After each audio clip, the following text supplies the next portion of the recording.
Lundi 2 décembre 2013, nouvelle édition sur la télévision Labari. Tout de suite les titres.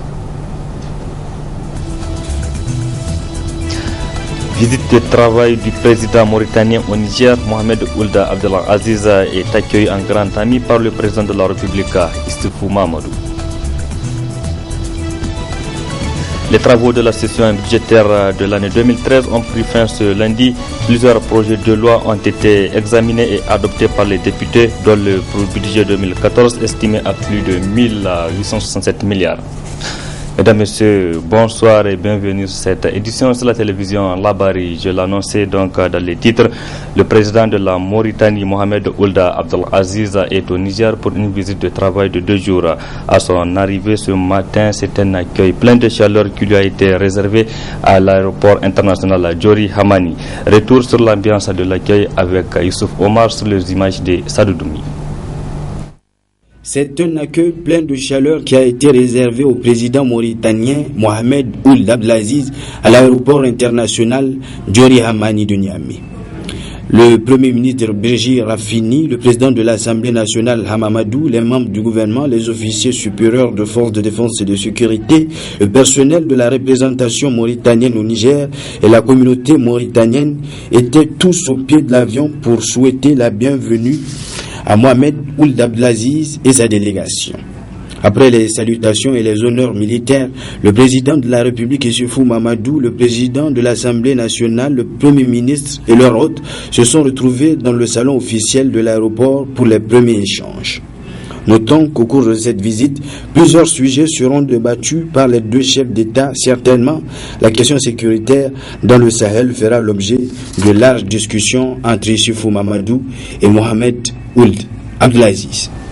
Juste après cet accueil, les deux délégations se sont retrouvées à la présidence de la République du Niger pour une séance de travail présidée par les deux chefs d'État, Mahamadou Issoufou et Mohamed Ould Abdelaziz. Occasion pour le président de la République, Issoufou Mahamadou, de revenir sur les relations entre le Niger et la Mauritanie. La Mauritanie offre aujourd'hui l'image d'un pays de paix, de stabilité et de progrès, grâce au choix clairvoyant que vous avez opéré depuis votre accession à la magistrature suprême. Votre pays s'inscrit aujourd'hui au nombre des nations qui enregistrent une croissance soutenue de leur économie. La visite que j'ai effectuée en mars dernier dans la belle et historique ville de Ouadhibou m'a permis d'apprécier l'énorme potentiel minier dont dispose votre pays, de même du reste que la qualité de ses infrastructures de développement. Pour sa part, et comme vous le savez, mon pays s'est également engagé dans un vaste programme dit la Résistance qui, bâti sur le socle de la démocratie et de l'état de droit, vise à jeter les bases d'un développement économique durable du pays. Engagé dans la même bataille, celle de la lutte contre la pauvreté. Le pays gagnerait à renforcer et à diversifier notre coopération dans tous les domaines.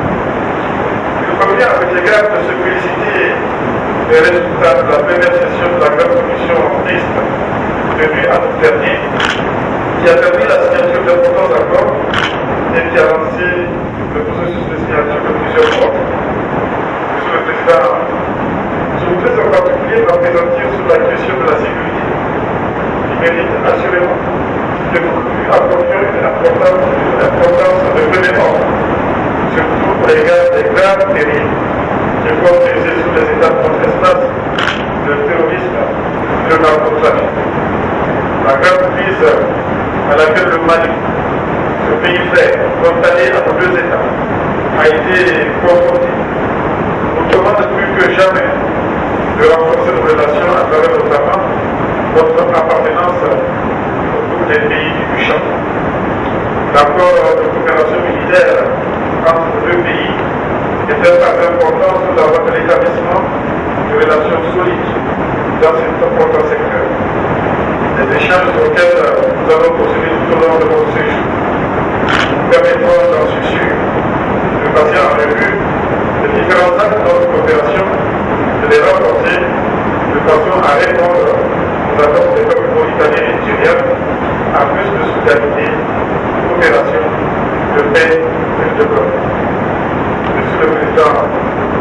permettez-moi de vous réitérer à vous. Et ainsi qu'à votre délégation, je veux de chaleureuse bienvenue et de bons séjours à Terre. Clôture ce jour de la session budgétaire de l'année 2013, session au cours de laquelle les députés ont examiné et adopté plusieurs projets de loi, dont la loi des finances 2014 estimée à plus de 1867 milliards de francs CFA.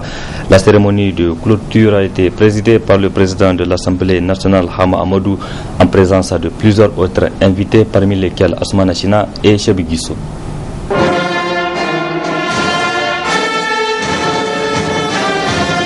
Après 2 mois de travaux, l'Assemblée nationale a voté le budget 2014. Ce budget est supérieur à celui de l'année 2013 et ambitieux, dira le président de l'institution. L'Assemblée nationale a voté le budget 2014 équilibré en recettes et en dépenses à 1867 milliards 565 millions 403 749 francs CFA, soit une augmentation très significative de 27,82% par rapport au budget 2013, et sur la base d'un taux de croissance économique espéré de 7,5% et d'un taux de pression fiscale de 16,8%. Ce budget est assurément ambitieux, mais l'ambition en soi n'est pas une faute. Dans un pays comme le nôtre, elle est même souhaitable dans tous les domaines. Il faut seulement espérer que la réalisation de ce budget confirmera le réalisme de cette ambition, et cela dans l'intérêt du Niger. Les travaux de cette deuxième session ordinaire au titre de l'année 2013 ont été marqués par un climat de tension politique faisant poser des interrogations sur l'essence de la démocratie nigérienne. Il s'agit pour nous députés, face à l'exécutif, de dire clairement et sans embâche les attentes de ceux-ci, leur satisfaction comme leur mécontentement dans les différents domaines de la gouvernance, sans toutefois dénigrer injustement, ni non plus jouer les sycophantes, c'est-à-dire les notables laudateurs qui ne voient que le roi et oublient le peuple. Car un député, de quelque bord qu'il soit, se doit d'abord de défendre l'intérêt collectif, c'est-à-dire celui de la nation tout entière, avant ceux de sa circonscription électorale ou ceux d'une coterie, fût-elle politique. C'est pourquoi un député qui se targue au demeurant du titre d'honorable doit s'imposer de rester objectif et autant que faire se peut honnête avec ses électeurs. A noter qu'à l'issue des votes qui ont eu lieu au cours de cette session, le nombre de députés de la majorité a connu une augmentation. De la cinquantaine, la majorité parlementaire compte aujourd'hui 70 députés contre 43 pour l'opposition. Dans son discours de clôture, le président de l'Assemblée nationale, Hama Amadou, a appelé les députés nationaux à plus de responsabilités et à défendre les intérêts de la nation. Un discours qui a suscité les réactions de quelques députés. Retrouvant Asmana China et Chebi Guissou. Le président de l'Assemblée nationale a vivement critiqué le comportement de certains députés lors de cette session, les accusant de privilégier leurs intérêts individuels au détriment de l'intérêt collectif. Pour la majorité parlementaire, Hama Amadou ne s'est pas comporté en tant que président de l'Assemblée nationale dans son discours de clôture de cette session. J'ai écouté plutôt le discours d'un responsable de parti politique. Vous avez entendu les propos tenus par le président de l'Assemblée. Il a pratiquement insulté les députés. Il les a traités de tous les noms d'oiseaux. Je crois que ça ne l'honore pas. Ça n'honore pas notre institution. Nous avons toujours dit que si le président de l'Assemblée se comporte en responsable, s'il se comporte vraiment en leader, s'il se montre à la hauteur de la tâche à lui confiée par nous, députés, nous pouvons nous accommoder à la situation actuelle, c'est-à-dire nous pouvons continuer de travailler avec lui. Mais aujourd'hui, il vient de nous donner la preuve que ce que nous attendons de lui, nous n'allons pas l'avoir. Et je dis que c'est une situation assez inédite, assez délicate. De l'avis de l'opposition, le président Hama Amadou n'a fait que relater les faits. La rumeur circule que des députés auraient été achetés. Et la preuve a été donnée à la fois lors de la mise en jeu de la responsabilité du gouvernement que du vote du budget. Puisque vous avez vu, il y a certains députés de l'opposition, que je ne veux pas citer, que vous connaissez, qui ont voté favorablement, alors que nous, les deux groupes parlementaires qui constituent l'opposition, nous avons donné des consignes pour ne pas voter. Alors, pourquoi ils ont agi de cette manière? Ce n'est que l'argent. Et je crois que c'est la triste réalité. C'est un débat qui de tous les jours, on en parle tous les jours, et ça se concrétise. Le deuxième sujet abordé par le président, c'est la question de l'opposition. Vous avez vu, depuis que, particulièrement le groupe parlementaire, depuis que le parti, le Modem Parlement a quitté la majorité, c'est des arrestations arbitraires. Des maires qui sont arrêtés sous prétexte qu'ils distribuent des tracts, des militants qui sont, même ici au niveau de l'hémicycle, on veut même nous empêcher de parler. Le président de l'Assemblée nationale, Hama Amadou, vient donc une fois de plus de relancer les débats politiques au Niger en tenant des propos critiques contre certains élus nationaux. Et puis donc, en partie magazine de cette édition, vous suivrez l'intégralité du discours prononcé par le président de l'Assemblée nationale, Hama Amadou, lors de la cérémonie de clôture ce matin. Technique de teinture et services après vente du bazin et des tissus aux gammes. Tel est le thème d'une conférence organisée ce matin au Palais de Congrès dans le cadre de la 8e édition du Salon international de l'artisanat pour la femme, SAFEM. Objectif, amener les artisans à accorder plus d'intérêt à ce métier. Compte rendu, Michel Djedji et Ibrahim Abdou. C'est un atelier qui entre dans le cadre de la réorganisation de ce secteur dans le but de faciliter l'encadrement des artisans et le suivi des activités des femmes artisanes. Un thème qui découle également de la nécessité de contribuer à l'autonomisation de la femme nigérienne en renforçant ses capacités techniques et entrepreneuriales, a indiqué la directrice de cabinet de la ministre du Tourisme et de l'Artisanat. Orientée par la demande de sa femme, a la ferme volonté d'accompagner les associations professionnelles et groupements de femmes artisanes de toutes les régions en vue du développement de formations modulaires adaptées à leurs besoins. Ces formations permettront à ces femmes d'acquérir des savoir-faire techniques dans des domaines variés pour leur permettre d'exercer de façon convenable une activité professionnelle, d'accroître leurs revenus et d'améliorer leurs conditions de vie. Un atelier qui permettra à la teinturière malienne, spécialiste des bassins, de partager ses expériences et d'échanger avec les artisanes nigériennes sur leur parcours, leur vécu et les difficultés auxquelles elles sont confrontées. J'ai commencé ça depuis en 1980, mais maintenant j'ai fait des usines pour la teinture. Bon, ça peut apporter beaucoup d'argent aux femmes, surtout comment entretenir le bazin. Parce qu'il y a beaucoup de femmes, si on lave le bazin une fois seulement, c'est fini. Or que c'est pas ça. Ça peut garder jusqu'à 20 ans, 15 ans, sa couleur originale. Mais il y a beaucoup de femmes qui ne savent pas ça. Je suis venu uniquement pour les apprendre à faire ça. À l'issue de cet atelier de 3 jours, les participants seront appelés à leur tour à partager les connaissances acquises de retour dans leurs localités respectives avec les femmes qui désirent se lancer dans cette activité. Un mot du sport dans cette édition. L'AS Douane remporte la Super Coupe 2013. À l'issue de la finale entre l'AS Nigelec le week-end dernier, l'AS Douane a battu l'AS Nigelec après la séance de tir au but sur un score de 5 buts à 4. Le résumé de cette rencontre avec Biba Dangorongo et Chebigiso. Cette Super Coupe édition 2013 a mis aux prises l'AS Nigelec et l'AS Douane, le vainqueur de la Coupe nationale.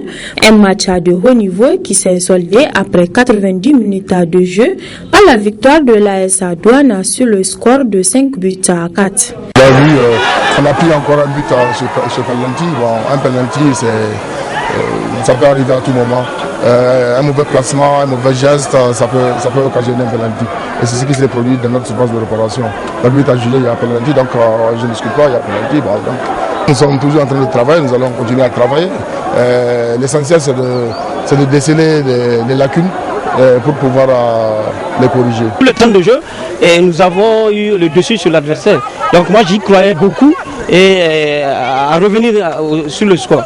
Et c'est ce qui fut fait dans les arrêts de jeu. Et dès que j'ai égalisé, je me suis senti que on pouvait faire quelque chose. Cette équipe, c'est vrai, nous avons démarré avec les anciens et nous avons fini avec les nouveaux. Et si nous remarquons les 2 temps de jeu, je pense que ceux qui ont été recrutés n'ont pas dessus. Parce que c'est en fait ceux qui ont mené la pression jusqu'à ce que nous avons eu à égaliser. Ainsi, le perdant s'est retrouvé avec une enveloppe de 500 000 francs CFA et le vainqueur s'en est sorti avec 1 million de francs CFA plus une coupe. Place à présent à la partie magazine de ce journal. Elle est consacrée au discours prononcé ce matin par le président de l'Assemblée nationale lors de la cérémonie de clôture de la session budgétaire 2013. Il propose de suivre Ham Amadou. Très bonne réception et restez en compagnie du programme de la télévision Labari. Les débats qui s'y tiennent traduisent à certains égards le niveau et la qualité de la culture démocratique atteinte dans notre pays. Nous osons espérer qu'à travers les événements politiques qui ont marqué cette session, vous avez tiré la juste appréciation de son évolution. Il faut dire qu'à cette époque, ces hommes et ces femmes attachaient un grand prix à l'image sociale des familles dont ils étaient issus. Certains, au sein des institutions elles-mêmes malheureusement, tendent aujourd'hui à s'écarter de cette voie de dignité. Ils affichent avec une insouciante ostentation, dirait-on, le choix désastreux de s'asseoir sur le banc chargé de la fange du déshonneur auquel les condamnent les pratiques politiques des temps actuels qui ignorent et morale et déontologie. Les convenances politiques elles-mêmes n'ont plus droit de citer. L'avenir nous dira les conséquences qui en résulteront pour notre démocratie. Mesdames et messieurs, toujours est-il que les sombres prédictions des Cassandres qui peuplent aujourd'hui les plateaux des médias nigériens ne se sont pas réalisées. Dieu merci. La crise politique gravissime, attendue avec angoisse durant cette session qui s'achève, n'a pas eu lieu. Je voudrais en féliciter tous les députés qui ont su, malgré la montée indéniable des tensions de l'adversité au sein de l'hémicycle, garder le sens des responsabilités afin que s'accomplisse la mission primordiale de l'Assemblée nationale au cours de cette session, celle de donner à notre pays un budget pour l'année 2014. Même s'il est vrai que l'opposition a voté contre ce budget, il faut cependant reconnaître qu'elle a activement et positivement participé à son amélioration en commission comme en plénière. Et si la majorité, lors des débats, a connu quelques moments d'énervement, elle a néanmoins admis, en fin de compte, avec un indéniable fair-play, la pertinence de certaines observations, montrant ainsi qu'elle peut accepter et faire sien le principe d'objectivité. Et c'est en cela que nous gardons l'espoir que notre démocratie, malgré les vicissitudes du moment, ira en s'améliorant avec le temps. Mesdames et messieurs, il est donc heureux de constater que la raison a su prendre au cours de cette session le dessus sur la passion dans nos débats. C'est pourquoi je voudrais encore une fois appeler l'attention des honorables députés sur la nécessité absolue que nous avons tous de ne pas oublier, quelle qu'en soit la circonstance, que nous avons une double responsabilité à assumer en tant que représentants du peuple. Responsabilité envers l'État et sa stabilité, sans doute, mais responsabilité aussi envers nos concitoyens électeurs et leurs attentes. Vis-à-vis de l'État, nous devons garantir l'adoption des moyens législatifs à son fonctionnement régulier et l'aider à maintenir ses actions dans le respect strict de l'ordonnancement juridique mis en place conformément à la Constitution de la République. Car c'est à travers le respect scrupuleux des textes législatifs que sera assurée, n'en doutons pas un seul instant, la stabilité du pays. Quant à notre responsabilité vis-à-vis de nos concitoyens, il s'agit pour nous députés, face à l'exécutif, de dire clairement et sans embâche les attentes de ceux-ci, leur satisfaction comme leur mécontentement dans les différents domaines de la gouvernance, sans toutefois dénigrer injustement, ni non plus jouer les sycophantes, c'est-à-dire les notables laudateurs qui ne voient que le roi et oublient le peuple. Car un député, de quelque bord qu'il soit, se doit d'abord de défendre l'intérêt collectif, c'est-à-dire celui de la nation tout entière, avant ceux de sa circonscription électorale ou ceux d'une coterie, fût-elle politique. C'est pourquoi un député qui se targue, au demeurant du titre d'honorable, doit s'imposer de rester objectif et autant que faire se peut honnête avec ses électeurs. Car nous ne nous cachons pas, nous sommes à une époque où le citoyen lambda lui-même s'est doté d'un sens critique et d'une perspicacité politique sans matraquage médiatique ne saurait brouiller. Il nous observe et ne dit rien, sachant qu'au bout du mandat qu'il nous a accordé, nous reviendrons vers lui.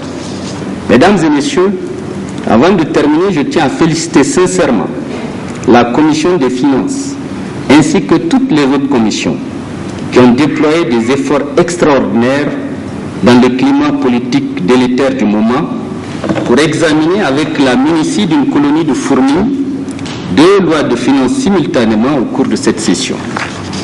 Ainsi, grâce à leurs efforts louables, l'Assemblée nationale a voté le budget 2014 équilibré en recettes et en dépenses à 1867 milliards 565 403 749 francs CFA, soit une augmentation très significative de 27,82% par rapport au budget 2013, et sur la base d'un taux de croissance économique espéré de 7,5% et d'un taux de pression fiscale de 16,8%. Ce budget est assurément ambitieux, mais l'ambition en soi n'est pas une faute. Dans un pays comme le nôtre, elle est même souhaitable dans tous les domaines.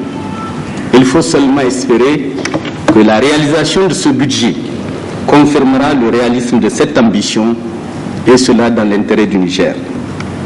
Nous observons toutefois que plus de la moitié des recettes internes prévues dans son cadre reposent sur la TVA, c'est-à-dire sur les consommateurs nationaux, et donc la demande intérieure des ménages, fondée elle-même sur le pouvoir d'achat du moment, ainsi que sur la dépense publique, dépendant fortement du taux d'exécution du budget voté.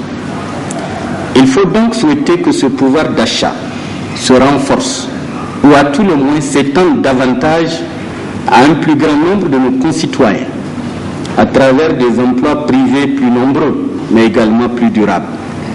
Et il faut que dans le même temps, le taux d'exécution du budget s'améliore significativement.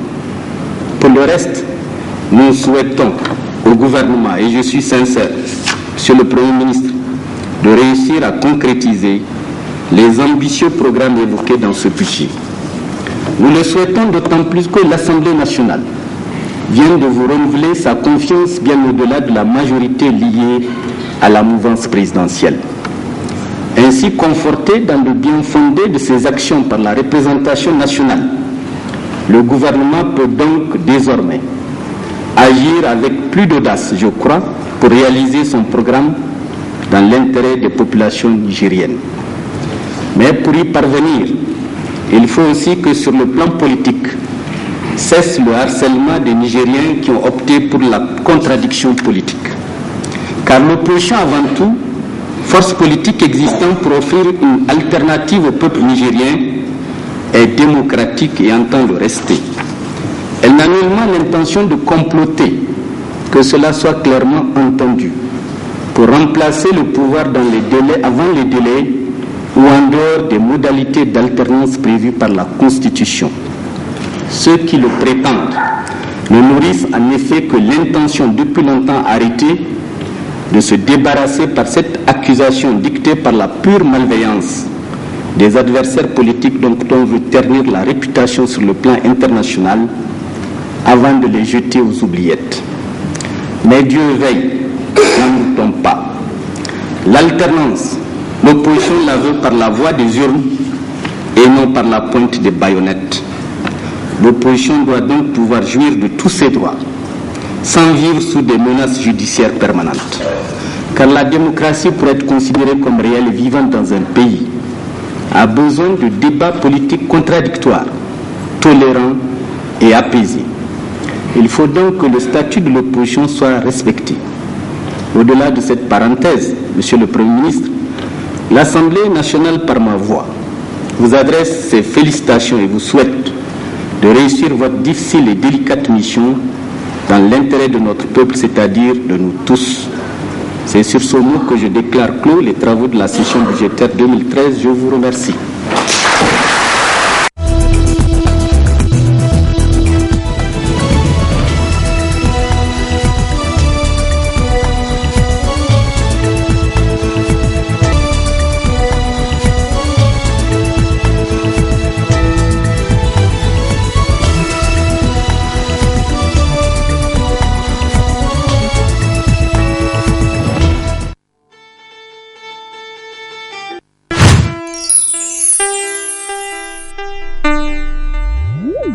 Suivez la barre.